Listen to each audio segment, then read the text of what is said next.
मेरे दोस्त, उस लोहे का कोई कीमत, कोई वैल्यू नहीं रहता जब तक उस लोहे को किसी अवस्था में परिवर्तन नहीं कर दिया जाता। जो लोहा उसी अवस्था में रहता है, उस लोहे का कोई कीमत नहीं होता।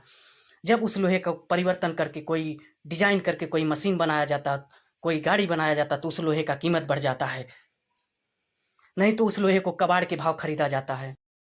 हमें अपने आप को स्किल्ड बनाना चाहिए, नहीं तो हमें भी इस कबाड़ के भाव खरीदा जाता है 200, 300, 400 में। हमारी यही कीमत है।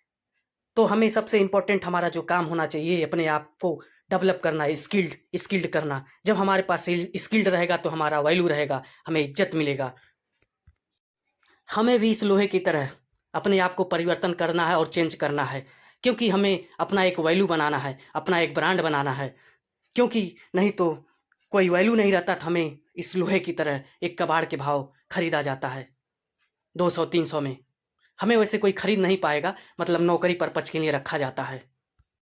हमें उस सेक्टर में काम करना चाहिए जिस सेक्टर में हमारा मन लगता होगा, जिस काम में हमारा मन लगता है।